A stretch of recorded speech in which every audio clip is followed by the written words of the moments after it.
So today we thought we would compare P&O Aurora and Ambassador Ambition because we've been on both of these ships this year. But there are a lot of similarities between these two ships. They both sail from UK ports. They're both smaller ships. So we're going to compare 7 different factors, which are the ship itself, including the layout, food, drink packages, entertainment, cabins, embarkation ports, and value for money. So we'll give you our opinion of which we prefer. Remember, this is only our opinion, but we don't know which one's going to win at the moment, do we? No. I mean, they're both traditional cruise lines. They're both sort of aim at the older demographic, I would say. Having been on both of these ships this year, I would include that. It's more aimed at people of Lisa's age than my age. Yes. So grab yourself a cuppa and let's have a chat and we'll see what we think at the end of it. Cheers. Cheers. Here's a little comparison for you so you can see exactly what the differences are between the two ships. So as you can see, Aurora is a little bit bigger. They were built in similar years. They're 24, 25 years old, and they were both refitted in 2023. So I think this is a very fair comparison to do, isn't it? It is. So number 1, ship layout. We'll start with Ambition. I think one of the best things about the layout is the spa area. It's free to use. The venues are all well utilised. It's got a good library, a nice little games room. It's got an inviting and appealing space and very good deck pools. Those sort of spa pools that you've got on the top decks are really good. The worst things though, there is no prom deck. We love a prom deck. We love to wander around, do our laps on the ship. There is a running track around the top that you can use, but I like to be that little bit lower, a little bit more in contact with the sea. The other thing is there's no crow's nest style bar, is there? No. And we do like that, where you can sit and look out at the sea and have a drink. Negative as well, buffet areas are a little cramped and the seating's not quite as comfortable as Aurora. So that brings us on to Aurora. Yeah, and I'll talk about Aurora because I'm the one with the experience here. So, I was left at home to look after the dogs. Not that I'm bitter and twisted about it. There's loads of best things about Aurora. I absolutely loved that ship. The outside aft decked area, it's all tiered. It is wonderful, absolutely wonderful outside space. I never had any issue getting a sunbed, and we were at full capacity. It was spacious. Even the sunbeds weren't crammed together. You know, bar areas have all got very different vibes. Never any problems getting served. And the buffet seating space was some of the best I've ever been, probably the best I've been on. It's airy, it's light. It feels like you're in a restaurant rather than a canteen. The wraparound promenade is wonderful to walk around, and the laundry is free to use, and there are 3 laundries to use. I struggled really to find a worse thing about Aurora. The worst things for me were Champions Bar was quite a small space and all the quizzes took part in here.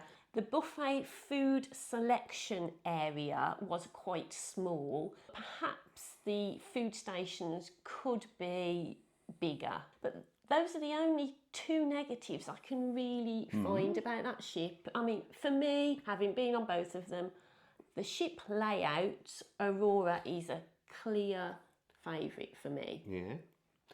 Have P&O paid you to say that? That sounded like a But I think, yeah, from what I've seen of the videos, I think Aurora is certainly the nicer ship. It's got some good spaces. And that's not to say Ambition is not nice, but yes, I think we're going to agree on this, that Aurora is a clear winner in the ship layout. Number 2, food. Very important on cruises, the quality of the food, the variety of the food. We'll start again with Ambassador Ambition. One of the best things about it was the presentation of the food. The food really surprised us. It was presented beautifully, a little bit of flourishes and garnishes, very nice. Another great thing, there were 4 courses at dinner. You'd have your starter, there'd be a soup or salad, then you'd have your main course, and then you'd have your dessert. So 4 courses made it feel a little bit special in the restaurant as well. And the quality of the food was good and also very consistent. We also found that it was very good for customers with dietary needs.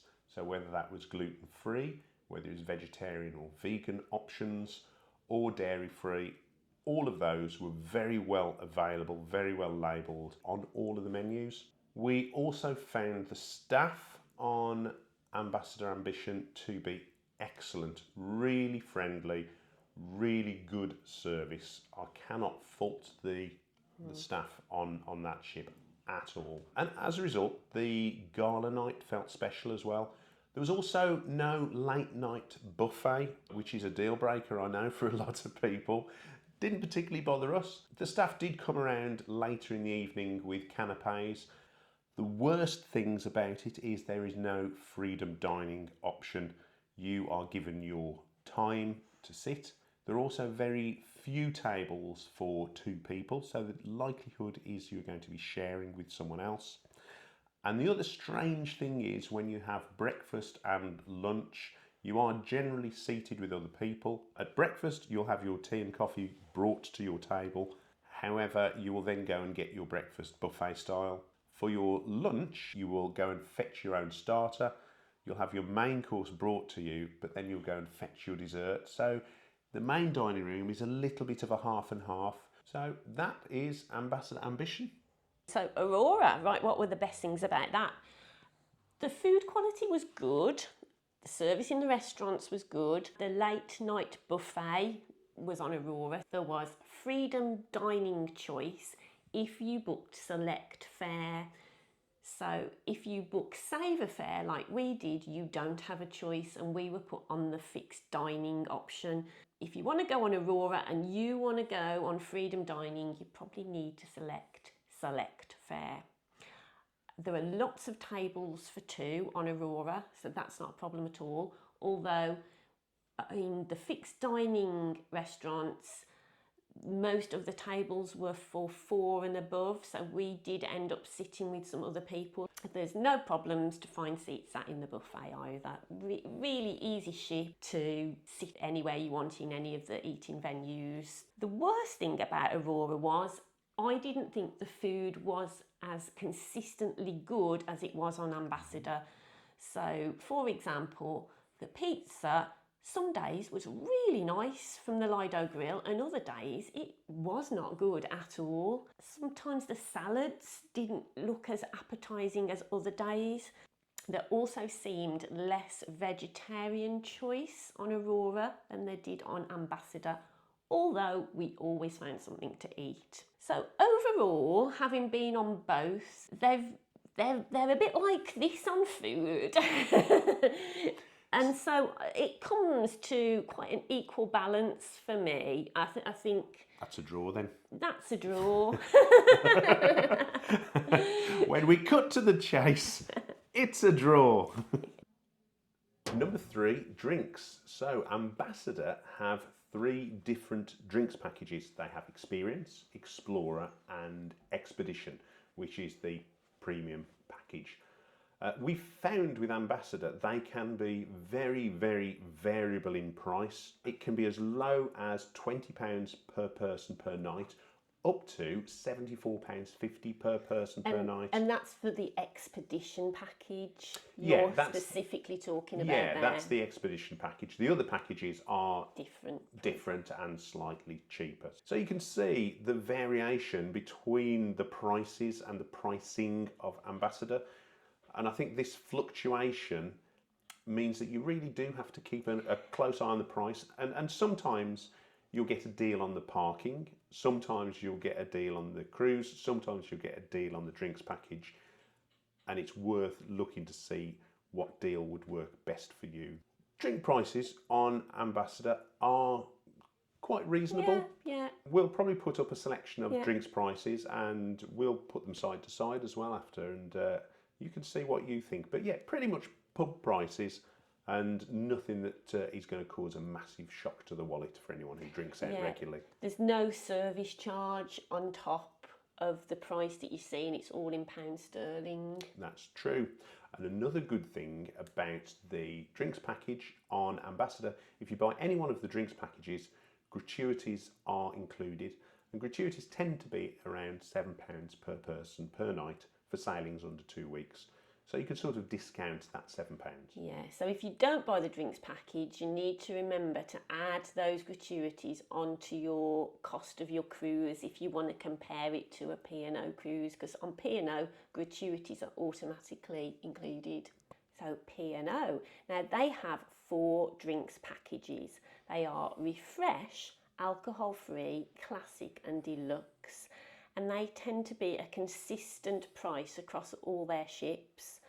Now the deluxe package is £60.50 per person per night, or it's £54.45 per person per night if you book it before you embark. Now you can also get a further discount on that if you are a member of the Peninsula Club, which is P&O's loyalty scheme. And depending on where you are in their loyalty scheme, you get like perhaps 7.5% off your drinks package, depending on what tier you are on. Drink prices on board are very reasonable. They are very similar to pub prices, and they are in £sterling, no service charge on top. So for us, actually, I think Ambassador does win on this. And that's purely because you can get some fabulous deals on their drink packages. Yeah.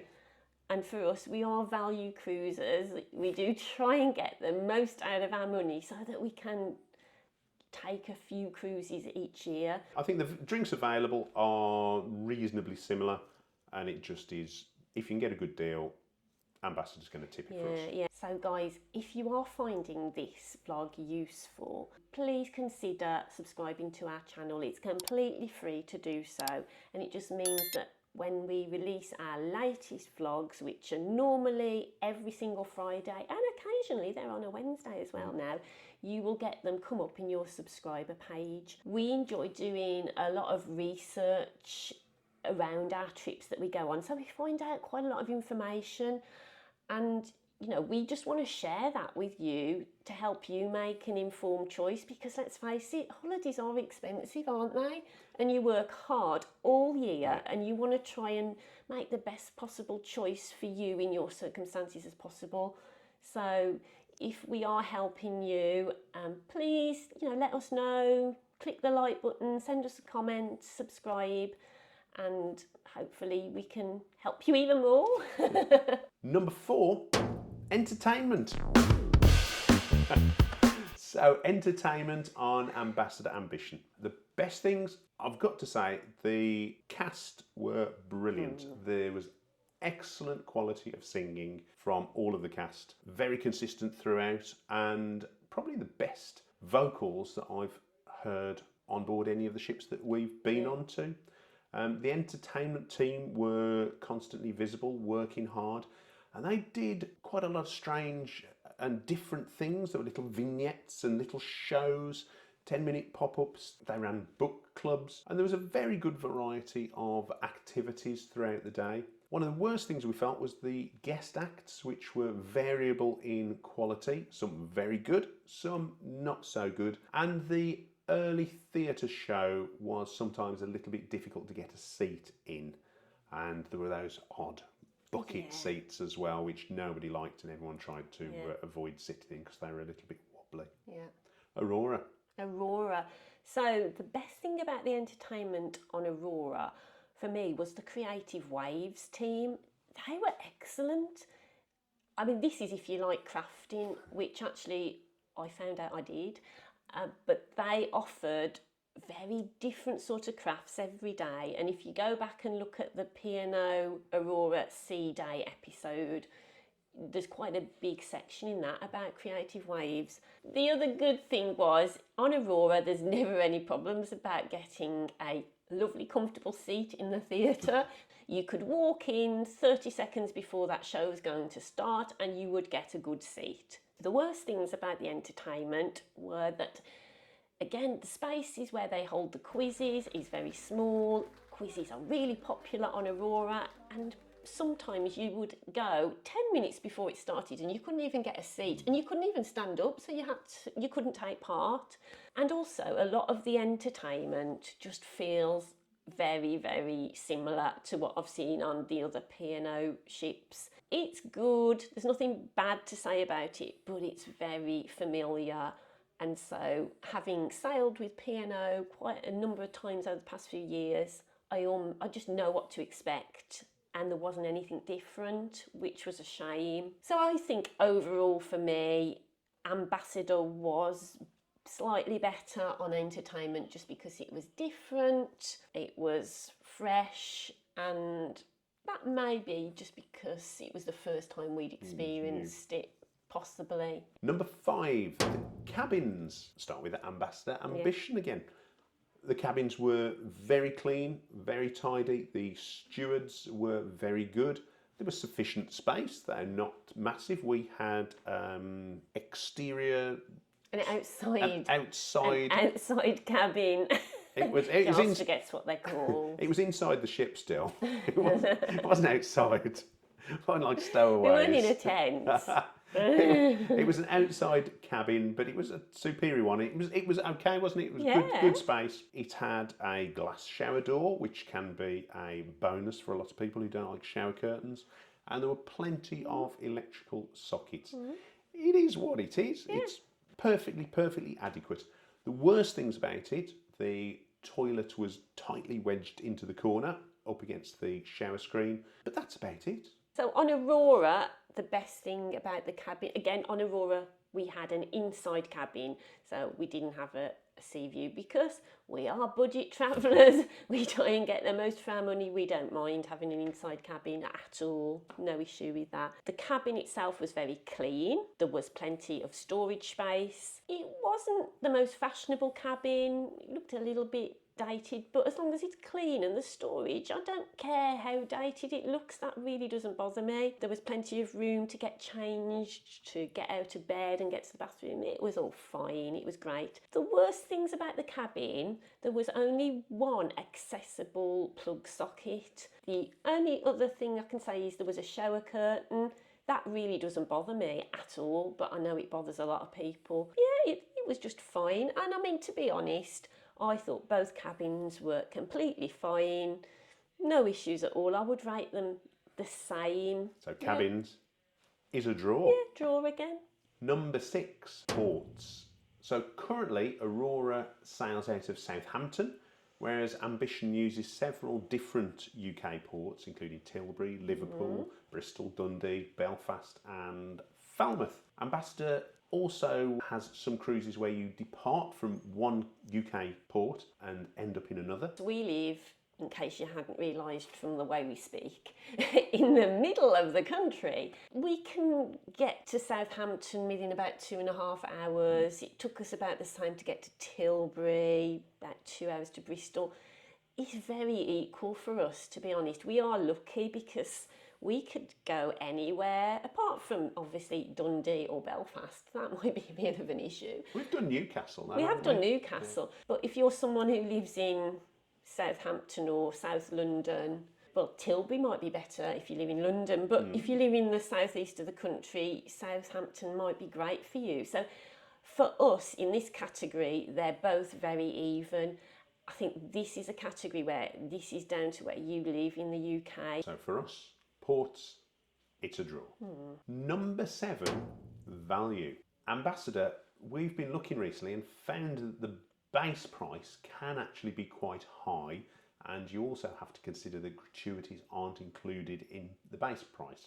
But compared to other lines, the gratuities are relatively low and reasonable at £7 per person per day. But there are deals to be had, aren't there? Yeah, definitely. Our cost of our sailing was £75 per person per night from Bristol to Tilbury.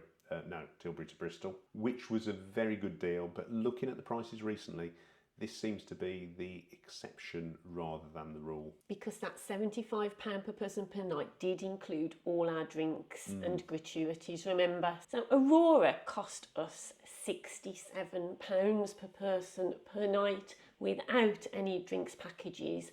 But on P&O, all your gratuities are included in the base price. Overall, I would say, looking at the costs recently, P&O do seem to offer better value base per night cruises than Ambassador. And I suppose as a larger line, they can take into account economies of scale. They've got a lot more ships in their fleet than Ambassador have. So perhaps they can use that to give people a lower cost. For us, I think P&O just take the edge on value, but remember, it's not always about the cost of a cruise. It's not. And if you can hear anything, it's the rain. But on that, value, P&O. Yeah. So that's it. We've considered all 7 factors. What does this mean for the battle of Ambition and Aurora? It means it's a draw. That's really boring. I know, but because it's a draw, we need one more factor to work out which one is our favourite. The secret number 8. The secret number 8. What could it be? Does anybody know? Well, for us, this is the factor that we will always make our final choice on, and that is itinerary. It's probably our first choice, to be honest. Yeah. And then the price, but yes. Yeah. It means we can get away from weather like this. We're in our conservatory at the moment, and it's hammering down. This is the weather we try to get away from. We would always go back on Aurora, we would go back on Ambition, we would look at the itineraries. If both were doing exactly the same itineraries, we'd then look at cost, because that would be the second thing we'd then go on to. Yeah. But why do we cruise? We cruise to see the world, experience new places. It is about the destinations for us. Yeah. But in terms of the ships, if you're thinking which one shall I go on, we would say either of them are going to be a good choice. And if you want to hear more about them, we've got 2 playlists. We've got an Aurora playlist and we've got an Ambition playlist. I've probably got them the right way. But thank you very much for watching. Please, again, consider subscribing to the channel if you want to see more content like this. Thank you all. Bye.